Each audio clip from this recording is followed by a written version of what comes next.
On a rainy night in New York City, a husband ignored his wife's final phone call. The next morning, police knocked on his door. And what he discovered later completely destroyed him. Daniel Carter was the definition of having it all. At 34, he was a high-stakes financial manager commanding the concrete canyons of New York City. His life was a collection of enviable trophies, a sprawling luxury apartment overlooking the skyline, a career that brought in a relentless flow of wealth, and a wife whose beauty was matched only by her grace. But beneath the polished surface of his perfect life, there was a growing void. Daniel was profoundly unhappy, or perhaps he was simply too buried under spreadsheets and market trends to notice that his soul was drifting away. His wife, Emily Carter, was his complete atmospheric opposite. Where Daniel was cold and analytical, Emily was warm, vibrant, and deeply emotional. She lived for the small things, the scent of rain, the taste of morning coffee, and the quiet magic of a shared glance. To her, $1 million couldn't buy the feeling of being truly seen. Lately, however, Emily had become invisible. Their daily routine had turned into a mechanical cycle. The dawn. Daniel would wake up, eyes already glued to his phone. The grind, hours lost to the frantic energy of the office. The return. Daniel would walk through the door, a ghost of a man, drained of everything but exhaustion. The silence. He would retreat behind the glowing screen of his laptop, leaving Emily alone in the same room. One evening, Emily decided to fight for them. She spent hours meticulously preparing a gourmet dinner. Flickering candles cast a golden, amber glow across the dining table, their flames dancing to the soft, melancholic jazz playing in the background. She wore the sapphire blue silk dress Daniel used to love, the one he once said made her eyes look like the ocean. Tonight wasn't just any night. It was their wedding anniversary. When the lock turned and Daniel entered, Emily's heart hammered against her ribs. She offered him a nervous, hopeful smile, her eyes searching his for a spark of recognition. But the man who walked in was a storm cloud. He didn't see the candles. He only saw his own fatigue. He tore at his tie, his voice cutting through the soft music like jagged glass. "Emily, not tonight, please. I'm absolutely exhausted."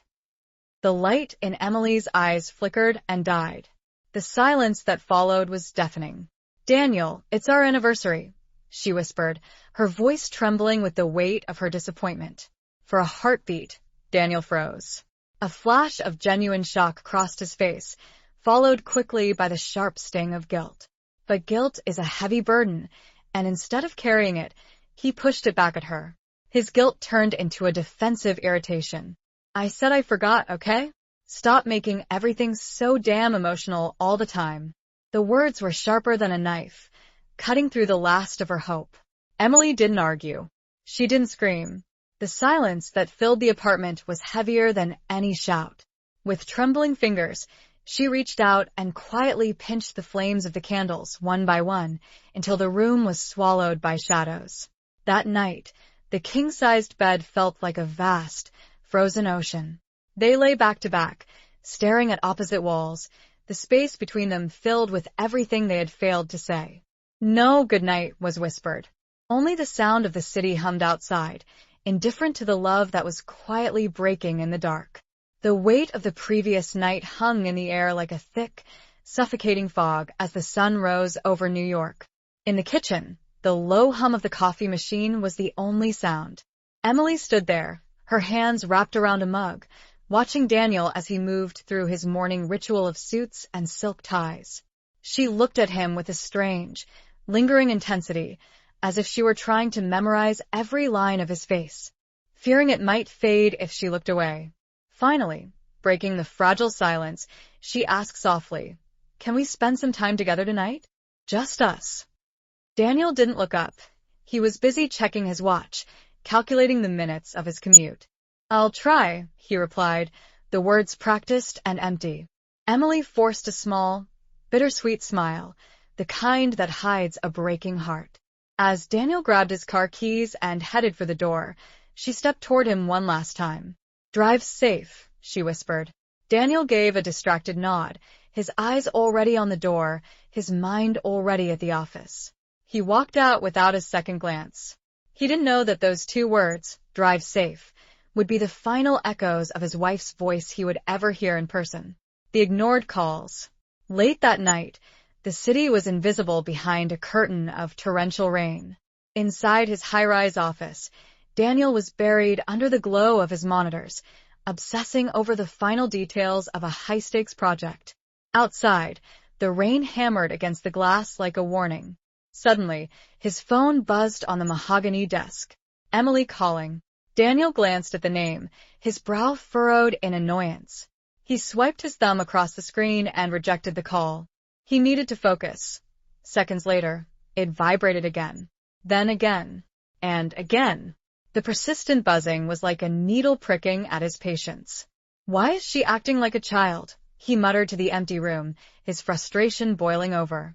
He reached down, flipped the switch to silent, and buried the phone under a pile of papers. He went back to his spreadsheets, choosing his work over her voice. 30 minutes passed before he finally decided to pack up. He reached for his phone, expecting a flurry of angry texts. Instead, his blood ran cold. 12 missed calls. 1 new voicemail. Before he could even press play, the screen lit up again. This time it wasn't Emily. It was an unknown number. Daniel answered with a sharp, impatient tone. "Hello." The voice on the other end was stripped of all emotion, professional, heavy, and hauntingly serious. "Is this Mr. Daniel Carter?" "Yes," Daniel replied, his grip tightening on the phone. "This is Officer Ryan from the NYPD," the voice said. In an instant, the air seemed to leave the room. Daniel's heartbeat slowed to a rhythmic thud that echoed in his ears. The officer continued to speak, explaining the logistics, the location, and the timing, but the words became a distorted blur. Only a few fragments managed to pierce through the shock, echoing over and over in his mind like a broken record. "Your wife." Un car accident. "I'm so sorry." The high-paying job, the luxury apartment, and the important project suddenly meant nothing. The silence of the office was now a scream. Daniel drove like a madman through the rain-slicked streets of New York, the tires of his car screeching against the asphalt as he ignored every red light in his path. His hands trembled so violently on the steering wheel that he could barely keep the vehicle straight. His mind was a chaotic blur of every time he had ignored her, every "not now," and every cold shoulder. When he finally skidded to a halt at the hospital entrance and burst through the sliding doors, the world became a nightmare of sterile white lights and cold air. Doctors and nurses rushed past him in a frantic blur, the rhythmic, piercing beep of machines echoing through the hallways like a countdown. Finally, a doctor emerged from behind a set of swinging doors, walking toward him with slow, heavy steps. The expression on the man's face, a mixture of pity and exhaustion, told Daniel everything before a single word was spoken. Daniel's voice was a broken whisper, a plea to a God he hadn't spoken to in years. "No, please no." The doctor lowered his head, unable to meet his eyes. "We're so sorry, Mr. Carter. We tried everything we could. Her injuries were just too severe." In that moment, Daniel felt his entire world buckle and collapse inward. He pushed past the staff and walked into the hospital room with leaden feet.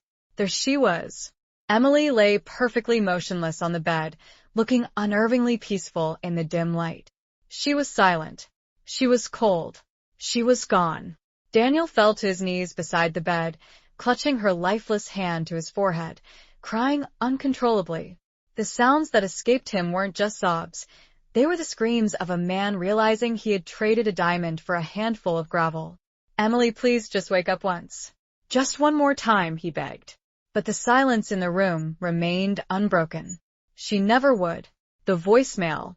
Days after the funeral, the luxury apartment that Daniel had worked so hard to afford felt like a hollow tomb. He had locked himself inside, unable to face the world.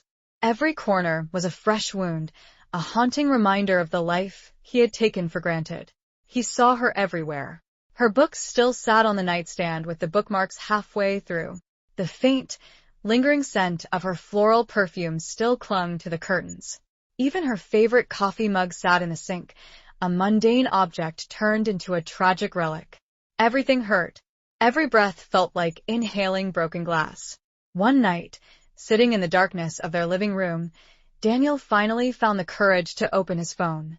With his shaking thumb, he pressed play on Emily's final voicemail. Her soft, melodic voice filled the empty room, sounding so alive it felt like she was standing right behind him. "Hey, love. I know you're busy at the office," she began, her voice steady and kind. Daniel's eyes welled up instantly, the first sob catching in his throat. "I just wanted to say I'm sorry about yesterday. I didn't mean to crowd you," she said. His breathing became heavy, the guilt crushing his chest. "I know work is incredibly stressful for you right now, and I'm so proud of everything you're achieving, but Daniel, I miss you." He closed his eyes in agony, picturing her face as she recorded this. "Sometimes I feel like I'm losing you slowly, like you're drifting to a place I can't reach." Tears streamed down his face, soaking into his shirt. "Anyway, I made your favorite cheesecake tonight. It's in the fridge waiting for you." A small, breathless laugh escaped her voice, the sound of someone trying to stay hopeful. "Please come home early tonight, okay? I love you." Then the dial tone. A cold, mechanical silence. Daniel sat in the dark and replayed the message. Then he played it again, and again, and again. He listened until he had memorized every breath, every pause, and every inflection, because those were the last words his wife would ever speak to him, and they were words of love for a man who hadn't been there to hear them. Weeks later, the apartment remained a shrine to a life Daniel was only now beginning to understand. While clearing out the quiet corners of the master closet, a task he had avoided for a lifetime, he discovered a small, cream-colored envelope tucked away on a high shelf. Across the front, in her elegant, looping handwriting, were the words, "For Daniel." His breath hitched, and his hands shook with a violent tremor as he broke the seal. Inside was a handwritten letter, the ink slightly faded as if it had been written over many quiet afternoons. "Dear Daniel." The sight of his name in her script caused his eyes to burn with a fresh wave of tears. "If you're reading this, maybe life didn't go the way we planned. Maybe the universe had other ideas for us. But I need you to know something. I know you loved me, even in those moments when you forgot how to show it. I saw the man you were, even when you were buried under the weight of the world." Daniel let out a broken sob, his tears blurring the ink. "I never wanted a perfect husband, Daniel. I didn't need the luxury or the status. I only ever wanted your time. I wanted your presence. I wanted the man who used to laugh with me until the sun came up." The realization hit him with the force of a physical blow. It was the simple truth he had spent years running away from. Emily had never cared for the diamond necklaces or the high-rise views. She had only ever craved the one thing he refused to give, himself. The letter concluded with a final, gentle request. "Please don't spend the rest of your life trapped in the shadows of regret, blaming yourself for things we cannot change. Live, Daniel. Truly live. And whenever you see the sunset painting the sky, think of me, and know that I am at peace." 1 year later, the passage of 365 days had carved a different man out of the marble of Daniel's grief. He was no longer the sharp-edged, restless executive who measured life in profit margins. He had walked away from the suffocating glass towers of the corporate world, trading his tailored suits for a life of purpose. He now spent his days at a local community center, his hands, once used only for keyboards, now busy helping others, mentoring youth, and building something that actually mattered. He moved through the world with a deliberate slowness, savoring the taste of his coffee and the sound of his family's laughter. On the first anniversary of her passing, Daniel traveled to the secluded beach Emily had always called her sanctuary. The horizon was a masterpiece, the setting sun bleeding vibrant shades of orange, deep gold, and soft violet across the sky. Daniel stood at the water's edge, the waves gently lapping at his feet. He pulled Emily's favorite photo from his pocket, a picture of her laughing, wind in her hair, and smiled softly. "You were right, Emily," he whispered into the breeze. "Life is far too short to spend it being empty." A gentle, Warm gust of wind brushed past him, like a soft touch on his shoulder. And for the first time since that rainy night in New York, the crushing weight in his chest finally lifted. Looking out at the golden horizon, Daniel finally felt peace. Sometimes, the people we love don't ask for expensive gifts. They don't ask for perfect lives. They only ask for time. And sadly, we realize their value after they're gone.